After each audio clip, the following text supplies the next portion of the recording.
This is an Envoice Media podcast. You're listening to Scared Money Don't Make Money podcast. And here are your hosts, Sam and Sunny. Hello, everybody.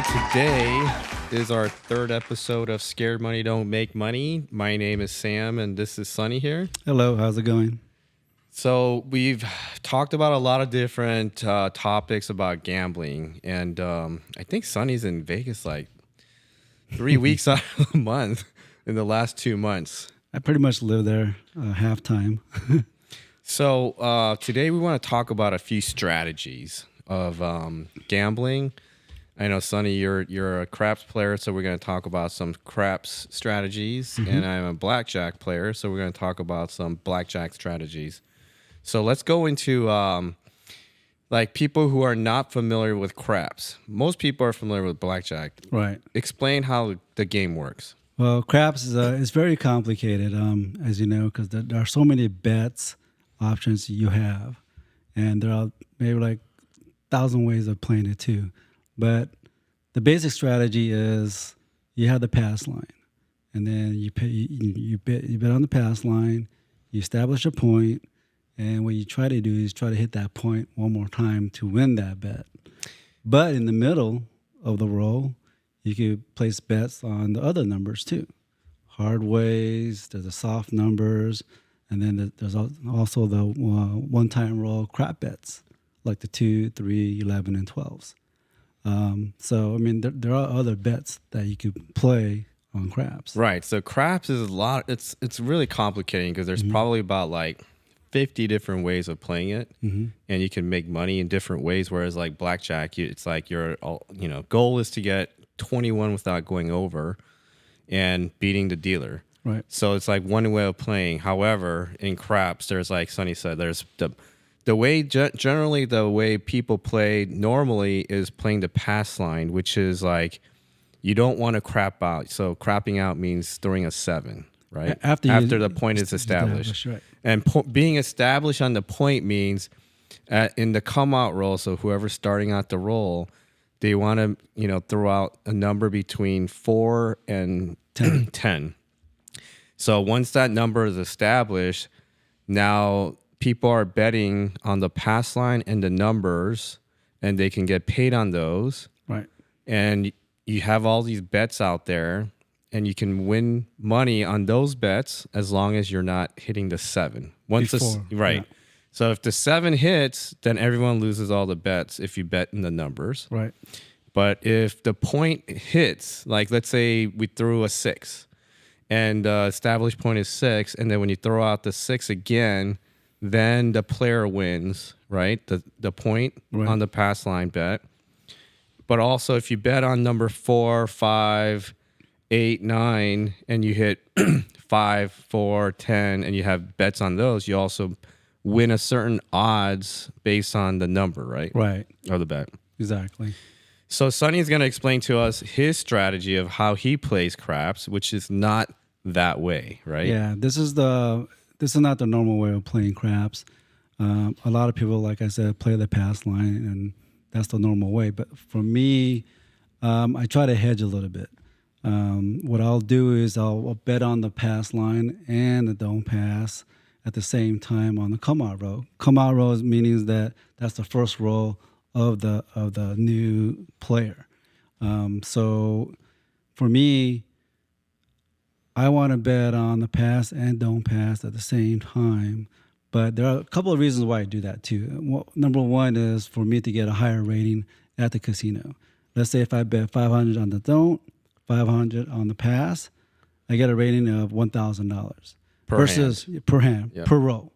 Versus like, let's say I bet $500 just on the pass line.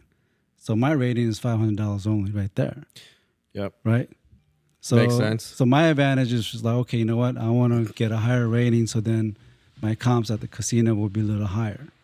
Right? Yep. And on top of it, you're also hedging some of your losses on the come out roll, right? Because if you just bet on the pass line and you throw a 1, 2, 3, or 12, you lose your bet. Right. But if you bet on both sides, any of those numbers besides a 12, you're breaking even. And so you're not winning on that side of the bet, but you're winning on the lay, right? The lay and the numbers that you play. Right. And the opposite side is that if I just bet on the don't pass on the come out roll, when a 7 or 11 comes out, then I lose. Right. So it's the totally opposite of pass and don't pass. So when I bet the pass and don't pass line, and then once I establish a point, my system is like I want the 7 to come out versus the number. Right. Right. So let's say the point is a 10. Yep. Right. So I have $500 on the pass line. I have 500 on the don't pass. What I would do is I would lay, meaning that I'm going to put 6 times the odds that 7 will come out before the 10. So if I have $500, 6 times the odds on the $500 on the don't pass would be 3,000. So I put 3,000 there. So if a 7 comes out before the 10, then I get paid out 1 or 2, meaning that I get $1,500 versus getting $6,000 if I bet the opposite way. Exactly. So we get less. I mean, you get paid out less playing the don't side versus playing on the pass side because we're playing with the house. And the advantage of 7 coming out before the number, the probability is higher. Right. Right. And that's why, if you have the chance, like most, like blackjack, you can't play like and bet on the dealer to win. Right. But like in craps, you're playing with the house, which is a casino, and that's how like they take everyone's money, and that's how they build these giant casinos. Exactly. Right? And also when you play with the house, you could switch it up and play against the house too. Right. Which I love about craps. You can go back and forth based on how hot the table is or how cold the table is. If the table is cold, you might as well bet with the house and make money from there, right? Right, and it's funny because we go to Vegas so often, it's been like, I don't know, for the last 10, 15 years, I would say Vegas pricing of hotels and food and everything's gone high. Whereas before everyone's like, oh yeah, you can get rooms for like $30 and it's like so cheap and it's like you have a different experience. But in the last, I want to say like 10, 15 years, everything in Vegas has gotten like really expensive. Like hotel rooms, like especially in the weekends, are like, at a decent hotel, it's gonna run you like between $300 to like $800 for a standard room. Right. Whereas before it used to be like $30 to $50 to $100. Right. And so like when Sonny talks about comps, like we're like comp whores. We're like, man, we just want to like want make something sure free. We Comp want means free. free. Yeah. Yes. So we want free meals. We want free rooms. We want nice things. So like when we go out there, we're talking about like, we're gambling thousands of dollars, and like instead of paying for it, we're like trying to lose or win money so we get the free comps. Yeah, so my thought on that is like, okay, you know what? If I'm going to gamble and lose, I want something free. Exactly. But then hopefully you don't lose when you gamble. At the same time, you still get things free too. Right. Right. So, comps are very important when you go to Vegas. Yep. And you want to try to establish more points so then you could get like... And then elite status, because now, Vegas started charging parking, like $40 a parking. So if you have a card, like a platinum card or something higher, then you're always getting free valet parking or even standard parking. Yeah, everything adds up. Yep, everything does adds up. Yeah, and then also with if you have like a higher status, then you get in front of the line of restaurants. Right. That's very helpful. So all those points adds up and helps your status, and you get like special benefits.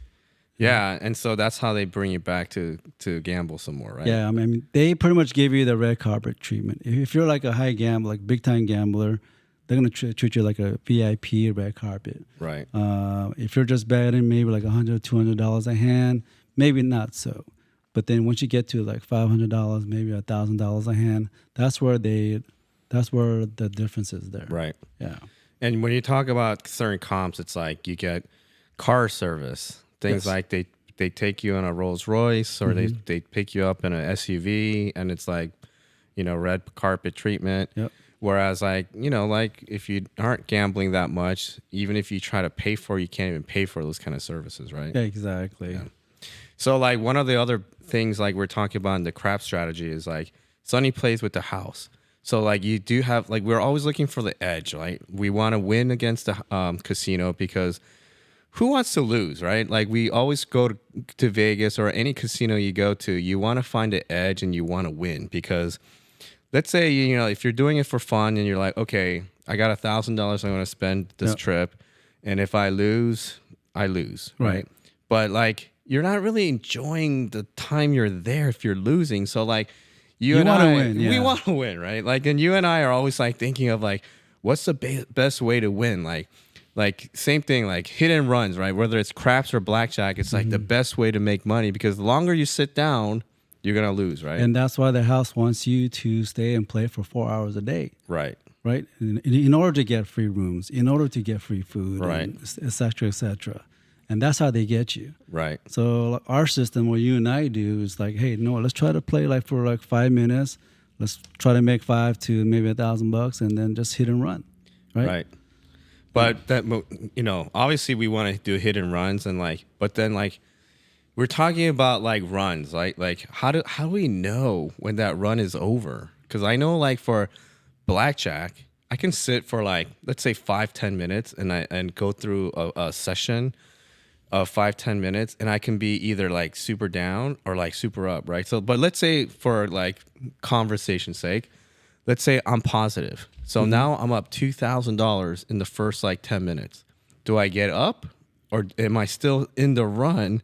And do I want to stay another 10 minutes and make another $2,000 to $5,000? That's a feeling you have to have.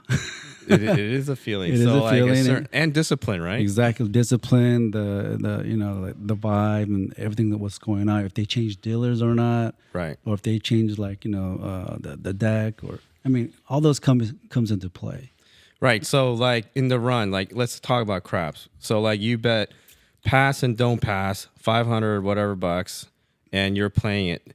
So at what point do you like keep going on the don't pass run or do you switch it up and say, hey, things are changing and then let's go with the player side and play the pass line? Yeah, craps is it's when you throw the dice, you'll get cold runs or hot runs.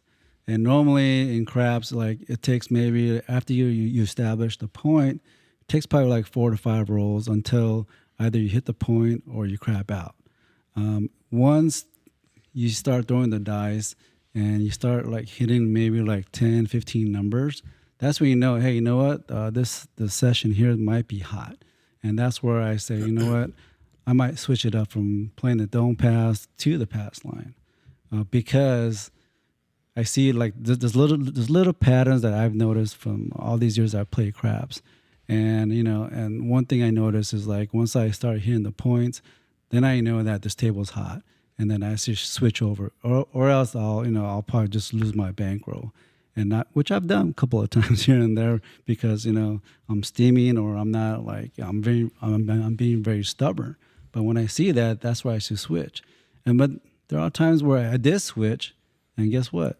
It's cold again. Yeah, exactly. So the timing wise, you just don't know when to switch up. But when you see a pattern, you kind of have to trust the process and see what happens, So do you have a certain dollar value or a certain like time when you're like, okay, I've lost enough and I just need to reset or like take a step back or stop gambling for the trip? Yes. Or do you keep pressing and pressing and pressing? No, because in gambling, you can't press or you can't chase because you know that, right? Once we start chasing, that's where you're going to start even losing more. So like I've always told you one time, hey, once you lose, you got to kind of reset and start all over again or come back the next trip and start all over again. Because once you're in that same trip on Friday night, you lose $5,000 and you're trying to make that $5,000 in one sitting. There's no way, right? So you have to kind of chip away or just come back next time and just reset again. Right. Yeah.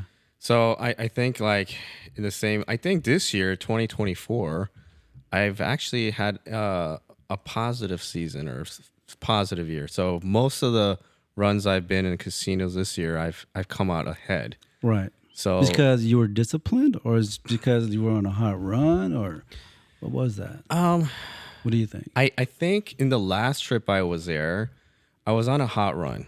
Mm-hmm. So like after I lost the first night, I think I lost like $8,000 the first night. Right.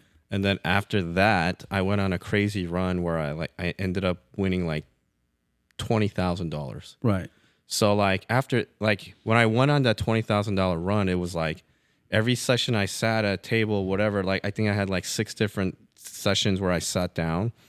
I couldn't lose, and I was like, okay, like even to the point where like on Sunday we're leaving for the airport in 30 minutes, and I'm like, okay, I'm gonna go down and play like 20 minutes. Right. So even in that 20-minute session, I sit down and the first hand I get is blackjack. Right. So it's like, oh, that's a good run, right? Yeah. So like in 20, a good sign, yeah, in 20 minutes before I left for the airport, I won another like $6,000, right? Wow. So like I was just playing small, and then like I won like 5,000 on blackjack.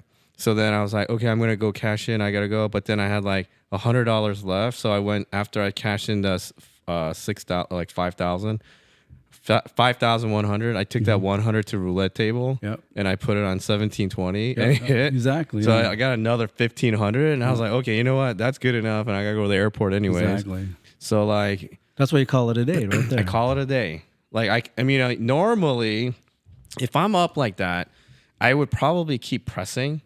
But that's like the undisciplined side of me, right? Right. And that's when you think like you can never lose. Which in this trip, towards the end of the trip, the last night, 2 days, I felt like I couldn't lose, right? So, I mean, but then I think we spoke about this too, where you said, you know what? Imagine if I added another zero, Sonny.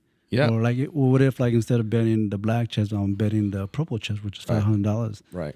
And the way I was talking to you about how do you strategize or how do you bet the chips? You're like, you don't based on the value of the chips, but then the quantity of the chips, right? Yeah. So I think of it differently because I think that's why they have chips, because chips are easier to bet than a dollar value. Right. So sometimes when I think about dollar value, like if I have black chips, which is 100, and if I stack it up to 5, it looks bigger. So it's like 500. Yeah. So then from 500, like, because my average hand is like 500. But if I put 1,000, which is 10 chips, it looks really big, right? So then I'm like, it's hard for me to like press a stack, even though it's only 1,000, which is like doubled 500. Yeah, exactly. But if I was playing with $500 chips, then it's like if I play one chip and I win, I press, so it's 1,000. Yeah. So if you have $500 like chip and you stack it up to like 10, that's $5,000. Yeah. So that's a lot, but if I'm just betting like 2 or 3 chips of the 500, it's easier for me to bet versus 10 of the black chips. Right. Visually. Right. So visually, it's like even though the dollar value is less on the black chips, if I just look at it as a chip value. So like I look at it like if I have start with 10 chips and I build it up to like 50 chips, that's $5,000. Yeah. But if I did the same thing with 10 chips of purple and then you build it up, I'm looking at the stacks of my chips growing or decreasing and not looking really at the dollar value. Right. Yeah. So instead of you were starting with $1,000 of 10 black chips, you can start out with 5,000 with 10 $500 chips. Correct. So the value is big. I mean, there's a big variance. Yeah, 5 times the variance. Yeah, but that's the risk you got to take. Right.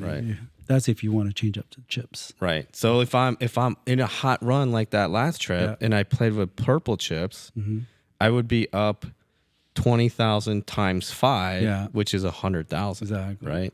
Yep. So if I played with purple chips, I would be up $100,000. It is. What is that? 5x. Yeah. 5x. Yeah. 5x. Okay. So but it's like a mentality thing. It's like, I don't know, it's tough.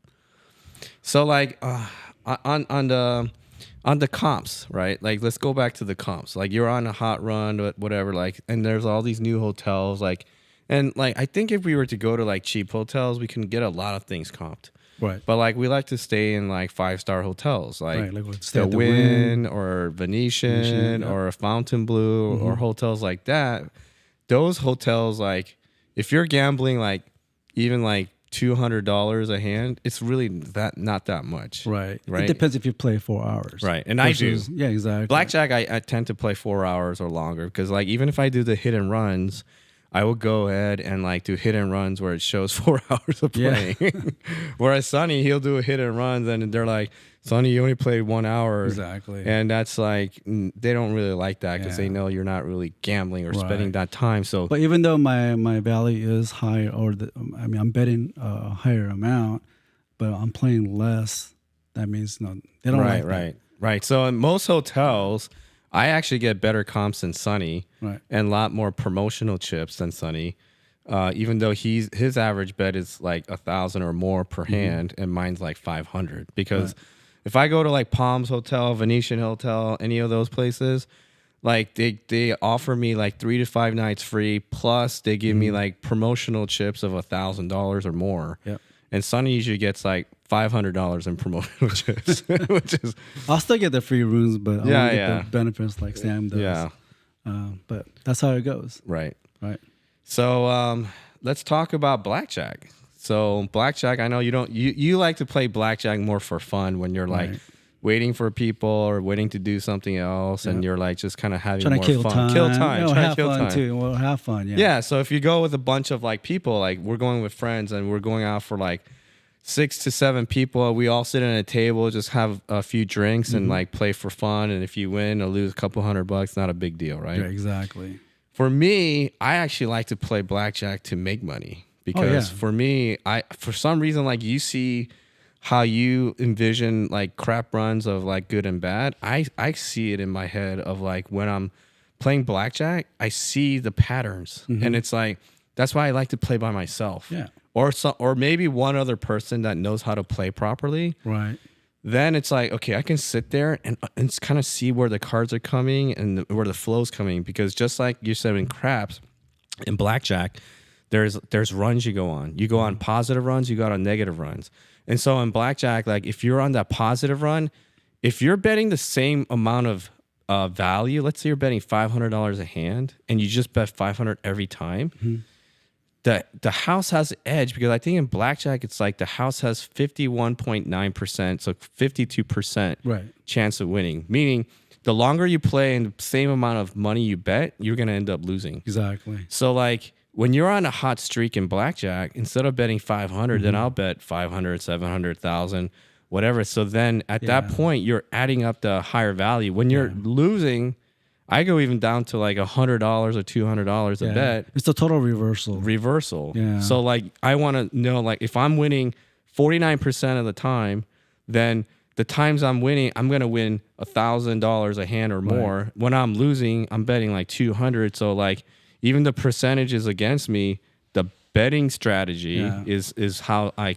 accumulate more chips. Which is very important because like I've seen people where they're playing blackjack, they're winning, and what happens? They're just betting the same exact amount, right. and then when they start losing, guess what? They start betting a little more, Right. which is the opposite. Exactly. Because they're like, oh, I can't lose 2 in a row. I can't lose 3 in a row. Exactly. And they keep like trying to do the double up strategy. Double up strategy, right? And that never works.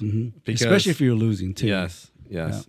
And you should be doubling up when you're winning. Exactly. And pressing, not when you're losing and trying to double up your money from the losses. Yeah, I remember like one of our friend, for his birthday.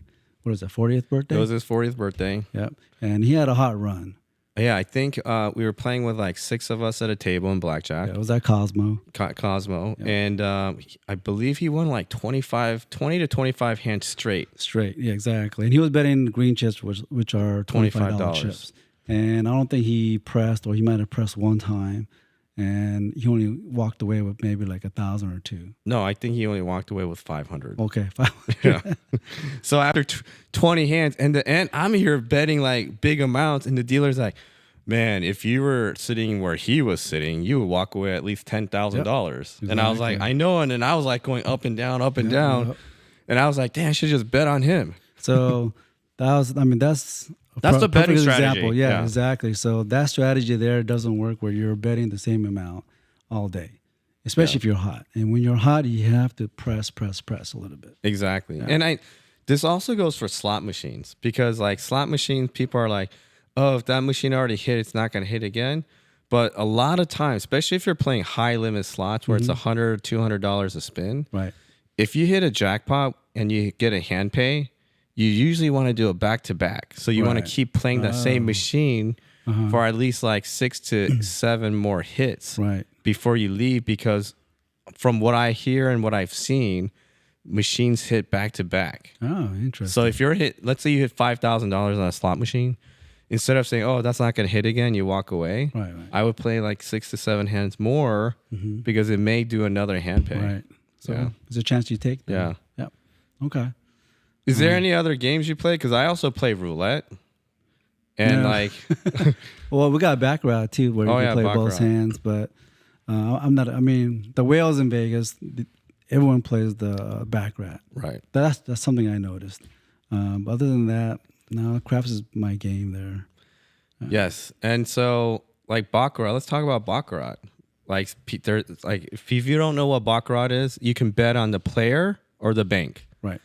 And the object of the game, I don't know how many shoes this deck is at. Ooh, It's like 20, could be around there. like 20 decks or maybe something. 10 and 20 decks. Yeah. And there's a screen usually on the table, and they have like patterns of different things, like what it hits, and there's different things called like panda and like dragon and things like that. Right. But the object of the game is whoever gets closest to 9 is the winner. So Right. whether you get 2 cards for player, 2 cards for banker, and then you flip them up, and tens are like 0 value. Right.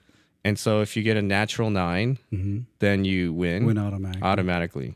But if you don't have a 9, then you have to draw a card. Yeah, one card, and One you don't card. bust. You So- don't bust. Exactly. So let's say you have a face card, and then you have a 5, and then the dealer pulls out a 7. So instead of busting, You have a 2. you have a 2. Right. Exactly. 7 plus 5. Yeah, 2, 12 less minus the 10. Yeah, exactly. So, yeah, so that's kind of interesting because you can go either way, and people on the table can choose either way. So it's not like blackjack where there's some winners, some losers. Right. There's always going to be, like, you can play together with the table, or you can go opposite, right? So me and you sit down, and you can bet on banker, I can bet on player, Right. and one of us will win, right? Right. But then the house will always win because they'll take a commission. Oh yeah, on the banker side, Exactly. right? I don't think all casinos actually take commission. Do they? That's something I don't know. So let me ask you this: is there a way you, like, talking about comps, like how you play the pass line and don't pass line to get the double rating? Can you bet on both banker and player Yes, you can. on baccarat Yes, you can. and reap the benefits of the comps? You can, but then You're losing a few points on the banker yeah. side. I think on some of the baccarat, if you get a 6 on the baccarat, on the banker, you only get half. Oh, half. Yeah, so you might lose if you win with the 6 with the banker. Oh, I see. So the player will lose, but the banker gets only half. So if you bet 500, you only get 250 Exactly. So you actually lose 250 if you interesting. bet on both player sides. and I banker. see. So, But is that common to get a 6 on banker? The percentages, I don't know what the percentage, but I mean it comes out once in a while. And that's why it's there Right. because they pay half of that. Is that with all casinos, or is it just some casinos? Probably some casinos, Okay. not all the casinos. Okay, that's interesting. So I think, like, also, if you're talking about Vegas, there's like a lot of different hotels you can gamble at. And also, like, on there's like odds, right? So in craps, there's odds. So some hotels will have higher odds, meaning like you can bet more behind it. Exactly. I remember we went to another casino. I think They have 10x. yeah, there was 10x 10x, versus yeah. 6x. So usually when you play craps, if you're on the dome pass, you could lay 6 times the odds. And some of the casinos, actually, I've seen maybe 100, 100x? Yeah. Wow. 10 to 100x. So meaning, like, if a small minimum table you bet $5, you can bet $500 behind. Exactly. And then that's the whole point because everyone's betting small, I think. Yeah. And the limits are really small, but they want you to go ahead and, you know what, put 100 times the odds. That'd be crazy though, because if you're playing the pass line and you have $5 Yeah. and the 10 hits and you bet $500 off a $5 bet and 500 and you hit a 10, Yeah. you're making what? 1,000. $1,000, Yeah. right? Double, right? Holy crap. Yep. Wow. And so in Blackjack, it's different because they have tables that are like, if you get a Blackjack, it pays out 6-5 instead of 3-2. So it depends on the limits, right? On the limits. If you go to the higher limit tables versus the lower limits, Yeah. they pay less. They pay less on Blackjack. And then also dealers will hit on all 17, soft 17s, whereas higher limit, if they have a ace and a 6, they don't hit again. So where do you prefer to play? Do you prefer to play in the high limits and the higher limits versus like the low limits, and then get the less odds? I personally prefer to play in the rules of the higher limits. And I actually like to play by myself because if you're playing one-on-one, if it's going on a certain streak, you can change it up by not hitting sometimes and switching the cards up, or like playing 2 hands and then playing back to 1 hand, and I can control the flow. Whereas if there's other people coming in and out, and there's different rules, and it's like it's harder for me to like understand how to play back because it's hard to fight when you're playing with a lot of people. Right. So I kind of see it as like me going on a boxing match or a fight with a dealer, right? And one-on-one fight. Then I can change things up based on how the cards come out. But if I'm playing with like 5 people, 4 people, and like some guy doesn't want to hit a 16 because he's scared. Scared money don't make money. He doesn't want to go over. And yet if he hit it, he would have got a 3 or a 5 and won the hand, and the dealer would have bust. But instead, the dealer had a 6, has a 16, and he takes his card. His card, right. And then the whole table loses. So I prefer to play by myself so it doesn't, throw off the strategy. So like basically, do you play by the book? I play 99% by the book unless I feel like I need to change it up a little bit because it's going in the wrong flow. Right. Because then if it's like I would normally hit a 16 against a 10, but if I've lost 6 hands in a row, maybe I'll stay that 1 hand to change up the cards. Right. And then I'll start figuring out if it's working or not. What about 2 versus like if you have a 12 and the dealer shows a 2 or a 3D? So you're supposed to hit on it. Right. But my strategy and my experience has been I always get a 10. Right. So I end up just like not hitting on it. I never hit 12 against a 2. Yeah. It's always never hit the 12 or always hit the 12. Yes. Right. It's one of the other. And I never hit it. Okay. Yeah. All right. But for now, like for me, for craps, it's like, I love to play. I love the way I play because I'm very conservative. Right. And actually, playing my way, you're not going to make as much. Right. Because the flow and I can't keep on pressing because I'm just betting really conservatively. But versus if you play on the pass side, you get really hot. If the rolls for like 1 hour, you could turn $1,000 to maybe like $50,000 just based because it was so hot that you keep on pressing the numbers, you keep on pressing all the bets. But versus when you play on the don't side, my bets are pretty much consistent. Right. I'm not pressing too much, or I'm not dropping my bets. I'm just betting like in a certain amount, and just let's just see how many times that it's going to crap out versus making the point. Right. Yeah. So I think, and that's why I think it's hard for me to play craps, at least in that strategy. Yeah. Because sometimes I don't have the patience, and for me, I can sit at a blackjack table for 10 minutes and make $10,000. Right, which I've done. Right. And you can't make $10,000 in your strategy playing don't pass, unless you're betting $10,000. Exactly. Yeah. So like for me, like I'll try to win maybe a couple of $1,000 and then I'm good and I just walk away. Right. Versus for you, you can make 10,000 within 5 minutes and then of course you'll walk away from there. Right. So, yeah.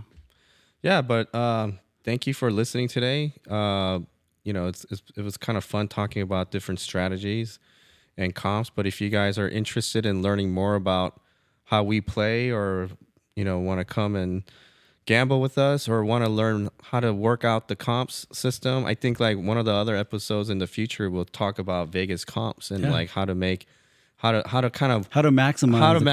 your comps. Mm-hmm. But anyways, thank you for listening to us on the Scared Money Don't Make Money podcast, and talk to you guys later. See ya. Bye.